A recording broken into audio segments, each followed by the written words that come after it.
அருட்பேரும் ஜோதி அருட்பேரும் ஜோதி தனிப்பேரும் கருணை அருட்பேரும் ஜோதி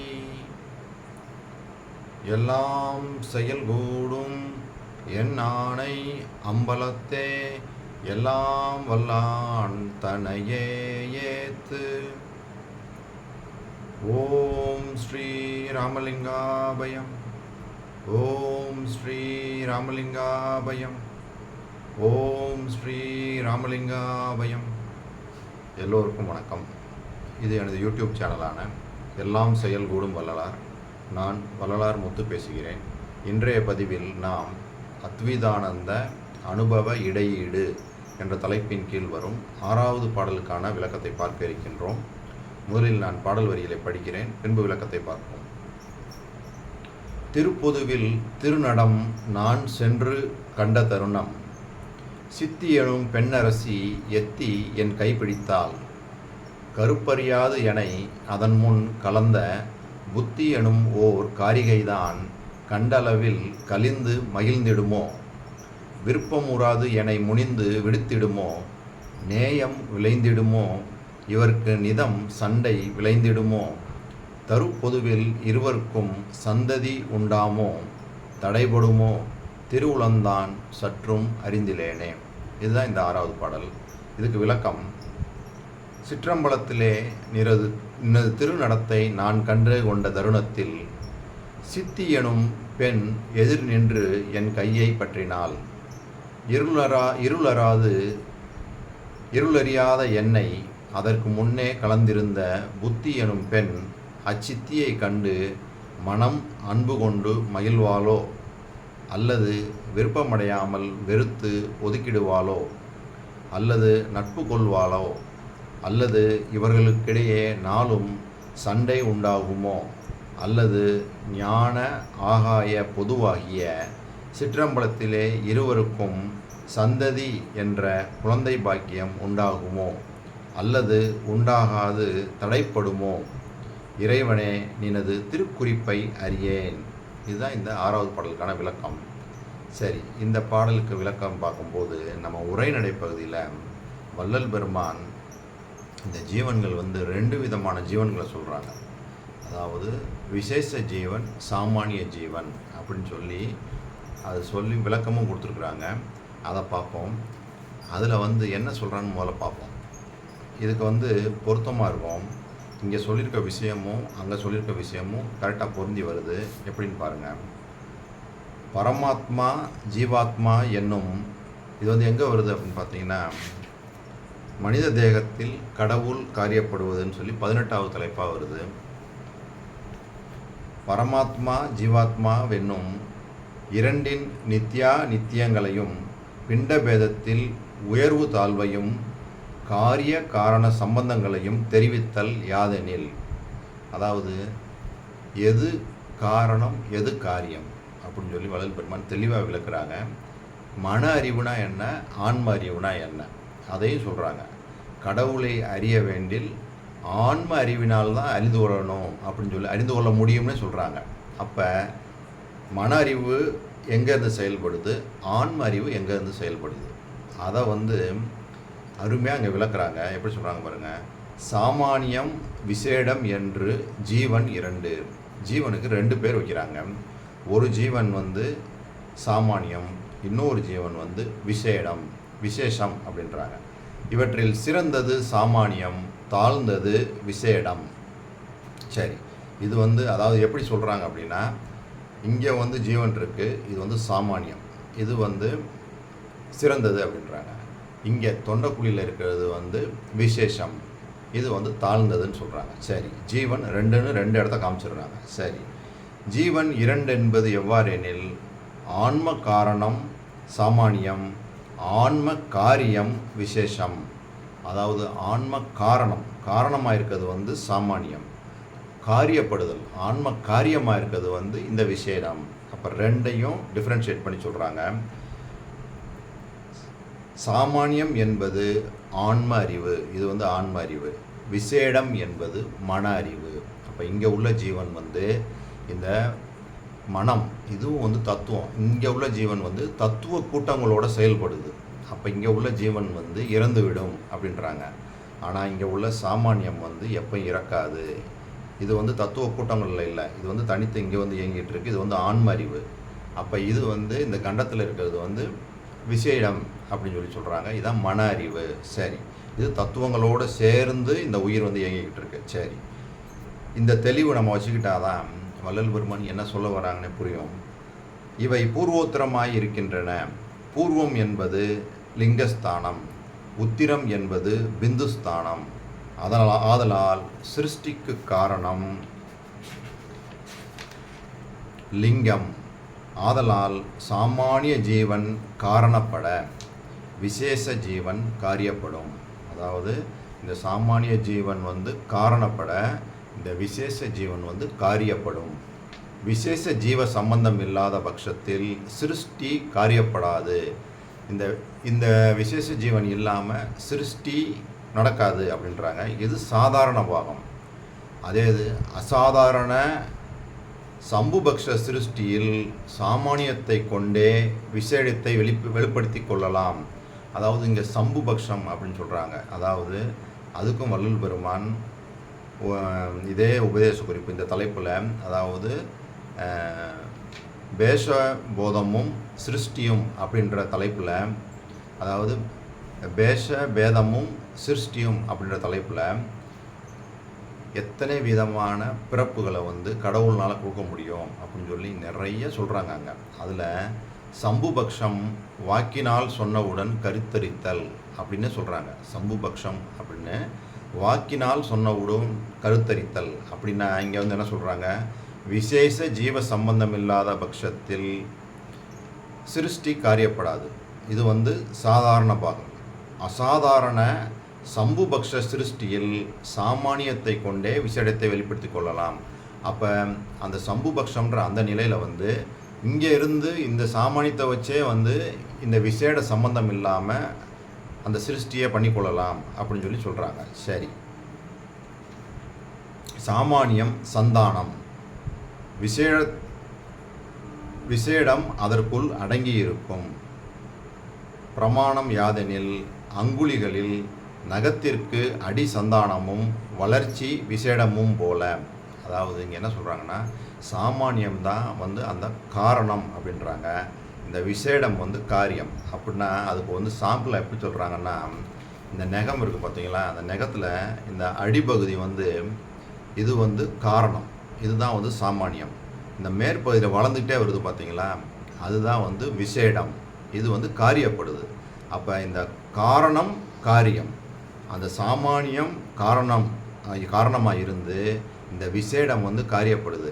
அப்போ மேலே உள்ள அந்த நெகம் வந்து வளர்ந்துட்டு வருது, அதை வந்து என்ன பண்ணுறோம், நம்ம வெட்டி விட்றோம் பார்த்தீங்களா, அதை தான் இங்கே சொல்கிறாங்க. அப்போ இந்த விசேடம்ன்ற இங்கே உள்ள இந்த தொண்டையில் இருக்கக்கூடிய இந்த ஜீவன் வந்து இறந்து விடும் அப்படி சொல்கிற காரணம் தான். அப்போ எங்கேருந்து காரணப்படுது, இங்கே உள்ள அந்த சாமானிய ஜீவன் தான் காரியப்படுது அப்படின்னு தான் சொல்கிறாங்க. சரி, அதையும் டிஃப்ரென்ஷியேட் பண்ணி சொல்லிடுறாங்க. மேலே உள்ள இந்த சாமானிய ஜீவன் வந்து ஆன்ம அறிவு, இங்கே உள்ள விசேடத்தில் இருக்கிறது வந்து மன அறிவு, இதையும் சொல்லிடுறாங்க. இப்போ இங்கே உள்ள இந்த ஜீவன், அதாவது இந்த விசேட ஜீவன் தத்துவ கூட்டங்கள், அது மனமும் அதோட சேர்ந்தது தான், மனமும் ஒரு தத்துவம் தான். அப்போ இந்த கூட்டங்களோட தான் இந்த இது வந்து இயங்கிக்கிட்டு இருக்கு. இது வந்து ஒரு நாள் இறந்து போயிடும் அப்படின்றாங்க. அப்போ இங்கே உள்ள இந்த ஜீவன் வந்து இறக்குறது இல்லை, இதுதான் சாமானிய ஜீவன். சரி, இப்போ இந்த விளக்கத்தோட இதுக்கு இன்னமும் டீட்டெயில்டாக எக்ஸ்ப்ளனேஷன் இருக்குது. சாமானிய ஜீவன் விசேஷ ஜீவன்ற தலைப்பில் இதே விஷயத்தை தான் சொல்கிறாங்க. சாமானிய ஜீவன் விசேஷ ஜீவன் ஆக இரண்டு. இவற்றில் சிறந்தது சாமானியம், தாழ்ந்தது விசேஷம். ஜீவன் இரண்டென்பதற்கு விவரம். ஆன்ம காரணம் சாமானியம், ஆன்ம காரியம் விசேஷம். சாமானியம் என்பது ஆன்ம அறிவு, விசேஷம் என்பது மன அறிவு. இது பூர்வோத்தரமாய் இருக்கின்றது. பூர்வம் என்பது லிங்கஸ்தானம், உத்திரம் என்பது விந்துஸ்தானம். சிருஷ்டி முதலியவைகளுக்கு காரணம் லிங்கஸ்தானம். ஆகையால் சாமானிய ஜீவனே காரணப்பட்டு விசேஷ ஜீவன் காரியப்படும். விசேஷ ஜீவ சம்பந்தம் இல்லாத பட்சத்தில் சிருஷ்டி நடவாது. இது சாதாரணம். அசாதாரணத்தில் சம்புபக்ஷ சிருஷ்டியில் சாமானிய ஜீவனை கொண்டே விசேடத்தை வெளிப்படுத்திக் கொள்ளலாம் அப்படின்றாங்க. சாமானியம் சந்தானம் ஆதலால் விசேடம் உள்ளடங்கி இருக்கின்றது. நகத்துக்கு சந்தானம் அடியும் விசேஷம் வளர்ச்சியும் போலவாம். மிருகாதிகளுக்கு சாமானியம் காரியப்படாததால் சாமானியம் இல்லை என்று சொல்லப்பட்டது அப்படின்னு சொல்லி இந்த விளக்கத்தை கொடுத்தவங்க அப்படியே பாருங்கள். கரண ஒழுக்கம்னு தலைப்பு இதே உரைநடை பகுதியில் கரண ஒழுக்கம்னு சொல்லி என்ன சொல்கிறாங்கன்னா, மனத்தை சிற்சபை என்னும் அறிவாக்கிருதி ஆக்கல். பாருங்கள், இந்த வார்த்தைகளை கரெக்டாக புரிஞ்சுக்கணும். மனத்தை சிற்சபை என்னும் அறிவாக்கிருதி ஆக்கல். ஏன் நான் அதை சொல்லிட்டு ஏன் இப்போ இந்த இடத்துக்கு இதை சொல்கிறேன் அப்படின்னா, அப்போ நம்ம ஏற்கனவே பார்த்தோம், இங்கே உள்ள ஜீவன் மன அறிவோடு இருக்குது. இங்கே உள்ள ஜீவன், இந்த சாமானிய ஜீவன் ஆன்ம அறிவோடு இருக்குது. இந்த மனம் இங்கே மனம் மாயைக்கு அடிமையாக இருக்குது. அப்போ இந்த மனம் இங்கே உள்ள ஜீவனோட தான் நம்ம ஐக்கியப்பட்டு இந்த இகலோக வாழ்க்கையில் நம்ம வாழ்கிறதுக்கு காரணம் இங்கேயே இருக்கிறோம். இந்த ஜீவன் இதை இங்கே இந்த மனம் மாயைக்கு அடிமைப்பட்டு இதுதான் இன்பம் சொல்லி இங்கே உள்ள இன்ப துன்பங்களையே உழல வச்சுக்கிட்டு இருக்கு. அப்போ இந்த மாயை செய்யக்கூடிய ஒரு நல்ல விஷயம் என்னென்னா, இந்த அறிவை கொடுத்துருக்குது, இந்த மன அறிவை கொடுத்துருக்குது. அதுதான் மாயை செய்கிற நல்ல விஷயம். அது செய்யக்கூடிய கெட்ட விஷயம் என்னென்னா, நம்மளை இதிலேருந்து வெளியே விடாமல் நல்லா பிடிச்சி வச்சுக்கிறோம். அங்கங்கே போகம் அதை இதெல்லாம் காமிச்சு நம்மளை இந்த ஆன்மானா என்னென்னு தெரிய விடாது, அந்த மேலேயே போகக்கூடாது. இந்த சாமானியத்துக்கு போனால் தான் அந்த ஆன்மான்னு என்னன்னு தெரிஞ்சு அதுக்குள்ளே அந்த ஒளியாக இருக்கக்கூடிய அந்த கடவுளை தெரிய விடாமல் மறைச்சி செய்கிறதும் இந்த மாயை தான். விடவே கூடாது. சென்ற பதிவில் நம்ம பார்த்தோம், மாயை மாமாயை திரோதாயின்னு அந்த மறைப்பு வரைக்கும் பார்த்தோம். கடவுளை கடைசியாக தெரிய விடாமல் செய்கிறதும் இந்த திரோதாயி தான். அப்போ இவ்வளோ பண்ணக்கூடிய இந்த மாயை செய்கிற நல்ல விஷயமும் அதுதான். மனத்தை வச்சு தான் ரெண்டுமே பண்ணணும். இந்த மனம் இந்த உலகிலே சுற்றிக்கிறதுக்கும் காரணம் மாயை. அதே மனத்தை நம்ம மேலே ஏற்றி, அதனால தான் வள்ளல் பெருமான் என்ன சொல்கிறாங்க, மனசை எப்பையும் புருவ மத்தியிலேயே, எங்கே சொல்கிறாங்க, அந்த சாமானியம் விளங்கக்கூடிய இந்த புருவ மத்தியிலேயே பிடிச்சி இழுத்து நிப்பாட்டுங்கன்னு சொல்கிறாங்க பாருங்கள். அப்போ ஏன் நிப்பாட்டுங்கன்னு சொல்கிறாங்கன்னா, இங்கே நம்ம இந்த கண்டத்திலேயே ஐக்கியப்பட்டிருந்ததுன்னா இது உலகாயுத விஷயத்துலேயே நம்ம இழுத்துட்டு போய் இப்படியே சுற்றிக்கிட்டே இருக்கோம். அதனால தான் சொல்கிறாங்க, சென்ற பதிவுலையும் பார்த்தோம், இந்த மனம் தத்துவங்களை எல்லாம் தனித்தனியாக கடக்கணும்னா மனமும் தத்துவம் தான். மனம், புத்தி, சித்தம், அகங்காரம், இந்த கருவிகள் சொல்லக்கூடிய இந்த உடம்பு, கண், மூக்கு, வாய், செவி, கை, கால் எல்லாம், இது எல்லாமே தத்துவங்கள். இந்த தத்துவங்கள் வயப்பட்டு நம்ம இருக்கும்போது நம்ம இங்கேயே தான் இருப்போம். அப்போ தத்துவங்களை எல்லாம் ஒன்று ஒன்றா கடந்து வர சொல்கிறாங்க. அப்போ இந்த மன அறிவு ஆன்ம அறிவாகி இங்கே போகணும். அப்போ கடவுளை அவரே உரைநடை பகுதியில் தெளிவாக சொல்கிறாங்க, கடவுளை அறிய வேண்டில் ஆன்ம அறிவை கொண்டே அறிய வேண்டும் அப்படின்றாங்க. மன அறிவுனால் அறிய முடியாது, கடவுளே தெரிஞ்சுக்கிற முடியாது. ஆன்ம அறிவுனால தான் நீங்கள் கடவுளை அறிஞ்சு கொள்ள முடியும் அப்படின்னு சொல்கிறாங்க. சரி, அதுக்கு இங்கே கரண ஒழுக்கத்தில் அருமையாக சொல்கிறாங்க பாருங்கள், மனத்தை சிற்சபை என்னும் அறிவு ஆகிருதி ஆக்கல். பாருங்கள் எவ்வளோ அருமையான வார்த்தைகள் பாருங்கள். அப்போ மனம் ஒரு தத்துவ சடப்பொருள் தான். அது ஒரு இயக்க ஆற்றல். அதுக்கு எதுவுமே தெரியாது, அது சாட்டி இயங்கிட்டு இருப்பேன். இப்போ நான் இந்த இடத்துல இருந்து உங்கள்கிட்ட பேசிகிட்டு இருக்கும்போதே என் மனம் எங்கெங்கேயோ தவி போகுது, வேறு பக்கம் போகுது, சம்பந்தம் இல்லாத வேலைகளை எல்லாம் அது செய்யுது. அப்போனா என்ன அர்த்தம், அதுக்கு எந்த கட்டுப்பாடும் கிடையாது, தறிகட்டு அது சாட்டு ஓடிக்கிட்டு இருக்கு. ஆனால் இயக்க ஆற்றலாக இருக்குது, அது தத்துவ சடப்பொருள். அப்போ அதை என்ன பண்ணணும்னா நன்முயற்சி, நற்சிந்தனை, அதுதான் ரொம்ப முக்கியம். அதான் இந்த நற்செயல், இந்த நற்பண்புகள், அந்த குணங்கள், நற்சிந்தனையோட அதை என்ன பண்ணணும்னா இங்கே நிப்பாட்டணும், பிடிச்சி இழுத்து நிப்பாட்டி இதை அறிவு ஆகிருதி ஆக்கல்னா அதை அறிவு உருவாக மாற்றணும். இந்த வேலையை தான் செய்யணும். அதனால தான் வள்ளல் பெருமான் என்ன சொல்கிறாங்க, அதை பிடிச்சி இங்கே கட்டி போடுங்க. இங்கே கட்டி போட்டிங்கன்னா எப்பயுமே இங்கேயே இருந்து அந்த நன்முயற்சியில் பழகுங்க. அப்படின்னா இந்த ராக துவேஷாதிகளை எல்லாம் நம்மளை இது பண்ண சொல்கிறாங்க. ராக துவேஷாதிகள்லாம் போகிறதுக்கு பாருங்கள், முதல்ல இதை படிச்சிடுறேன். மனத்தை சிற்சபை என்னும் அறிவா ஆகிருதி ஆக்கல், இதன் பூர்வத்தில் புருவ மத்தியில் நிற்கச் செய்தல், இதன்றி துரு விஷயத்தை பற்றாதிருக்கச் செய்தல், சிவதோஷம் விசாரியாது இருத்தல், தன் மதிப்பு இல்லாது இருத்தல், ராகாதி நீக்கி இயற்கை சத்துவமயமாதல், தனது தத்துவங்களை அக்கிரமத்திற்கு செல்லாது கண்டித்தல்.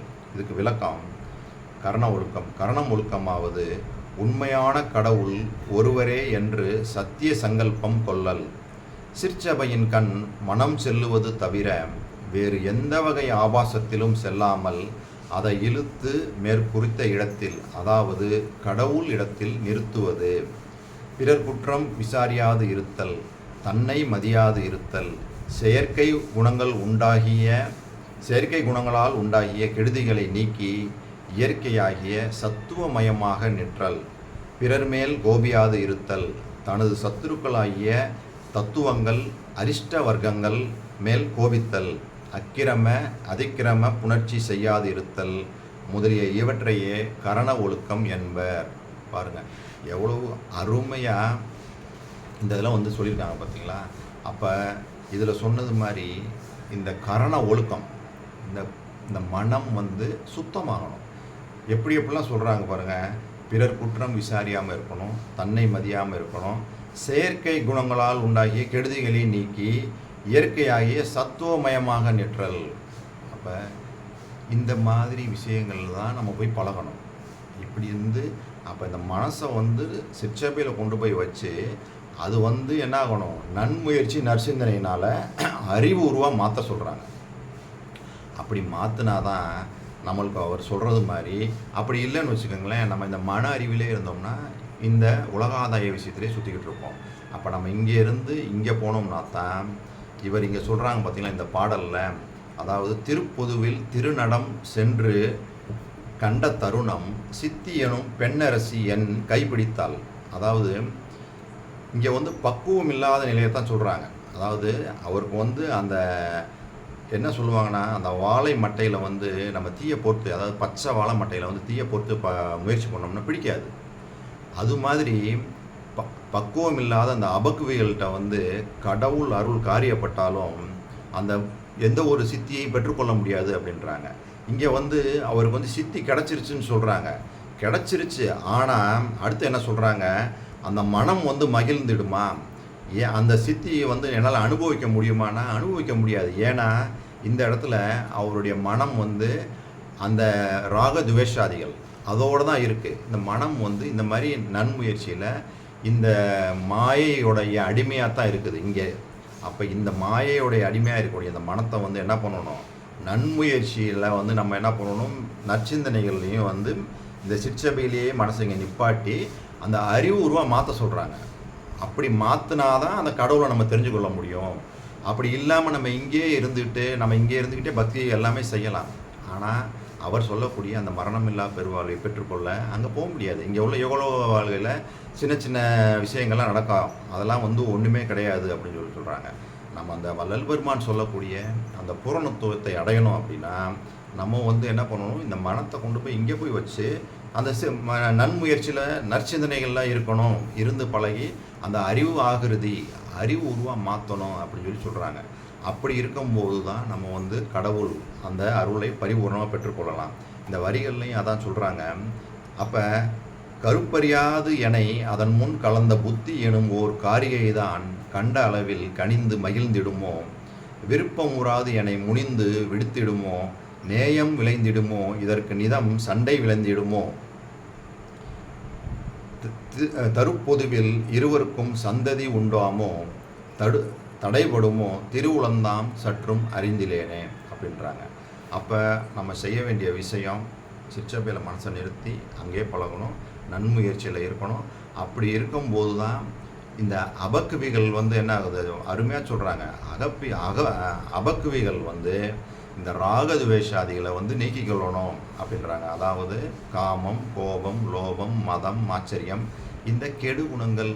அதுலேயே அடுத்தும் கூட சொல்லுவாங்க, இந்த மனம் அதுவும் ஒரு தத்துவம், அந்த தத்துவங்கள் எல்லாம் நீக்கணும் அப்படின்னு சொல்லியிருப்பாங்க. அருமையாக உரைநடை பதில் சொல்லியிருக்கிறாங்க. அப்போ இந்த தத்துவங்கள் எல்லாத்தையும் தனித்தனியாக கடக்கிறதுல இந்த மனமும் வந்துடுது. இந்த ராகதுவேஷாதிகள் இது எல்லாத்தையும் நீக்கினாதான் இந்த அபக்குவிகள் வாகிய நாம் பக்குவமாக மாறுவோம். இந்த பக்குவமாக மாறி இருக்கும்போது தான் கடவுள் அருள் காரியப்படும் போது அந்த பூரணத்துவமே பெற முடியும், அதை அனுபவிக்க முடியும். அப்படி இல்லாமல் அந்த வாழை மட்டையில், பச்சை வாழை மட்டையில் எப்படி தீய புத்துனா பிடிக்காதோ அது மாதிரி பிடிக்காது அப்படின்னு சொல்லி தெளிவாக உரைநடை பதில் சொல்லியிருக்கிறாங்க. அதைத்தான் இங்கேயும் வள்ளல் பெருமான் சொல்கிறாங்க. எனக்கு வந்து அந்த சித்தி வந்து கிடைக்குது, ஆனால் கிடைச்சாலும் அதனால் பிரயோஜனம் இல்லை. ஏன்னா எனக்கு இந்த ராகதுவேஷாதிகள் எல்லாம் இருக்குது, முழுசாக போகாத போது அதனால பிரயோஜனம் இல்லை. எப்போ வந்து இந்த மனமெல்லாம் சுத்தமாகி இந்த மன அறிவு வந்து எப்போ ஆன்ம அறிவாக மாறி அந்த அறிவு உருவாக மாறுதோ அப்போ தான் வந்து அந்த கடவுளுடைய அந்த பூரணத்துவத்தை முழுமையாக பெற்று அந்த முத்தேக சித்தியை பெற்றுக்கொள்ள முடியும் அப்படின்றதான் வள்ளல் பெருமான் இந்த பாடல் மூலமாக சொல்லியிருக்கிறாங்க. நான் சொன்ன இந்த விஷயங்கள் எல்லாம் உங்களுக்கு புரிஞ்சிருக்கும்னு நினைக்கிறேன்.